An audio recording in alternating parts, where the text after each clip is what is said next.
All right, W124. Had an issue on the seat where when my wife and I were using seat memory position 1 and 2, going back and forth, I noticed that when she put the seat forward, the buckle right here wasn't moving with her. And I couldn't figure that out. And what it is there's a pin right here that goes into that hole, that silver area hole, and it has this little clip that sort of, whoopsie, the clip that sort of slips over the head of this pin, and it goes and it holds it into position, sort of like that. It slides on. Well, it had sheared off, it seems like, so I could, put the pin back in and kind of tap it in with a hammer, but it just kind of got wobbled out of the hole enough to where this pin would no longer stay in there by itself. And even though the seat is bolted on the rear hump back here like this one is, it still doesn't seem like enough. If the buckle slides along this black thing and this bolt stays where it is, so the strap stays where it is, but that silver thing goes whoop and just slides forward without anything to hold it back, I think that might be a safety issue. So I did a lot of research on seatbelt bolt grades and PSI and strengthiness and that. So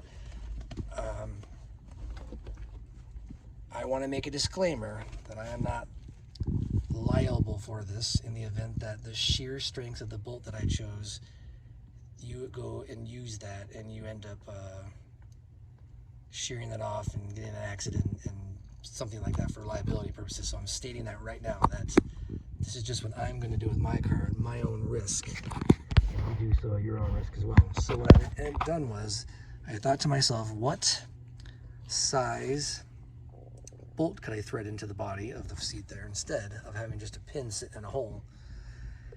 And I chose the next biggest bolt size, which I know this is a metric car, but it's all I had at the time. I happen to have a 3/8 dash, does it say 3/8? Yeah, 3/8 dash 16 tap. And I bought a 3/8 dash 16 by 3/4 length bolt with a little lock washer. And I used that. I used a drill. Now, even though that tap is 3/8, if you look at the charts and the tables, they say that you must hit a 5/16, a 5/16 drill bit, which is right here. Now, I'm sure there's a metric equivalent of this that you could use, but again, this is just the tap that I just happened to have at the time. So I put that on my little T-handle. I drilled my 5/16 hole. I went through the silver and I went through the black at about a depth of maybe not quite an inch. And then I put the T-handle on my thread, and I actually went in and created those threads. Now I can take a bolt, which mind you, with a washer will slip through here with a lock washer around it, and I can now thread this bolt farther in than the pin would go. So it's bigger diameter than the pin. It's a grade 5, which is a certain PSI rating for like tens of thousands of pressure. Something like grade 5 would have to take a 200-pound man and exert 76 G's of force on it before it would shear this off. Something like that, etc., etc. And again, remember, you have this bolt too. But it threads in nicely, and I'm going to put that back together and see how that works. So again, this is at your own risk. I don't want to be liable, and I want to make the disclaimer right now that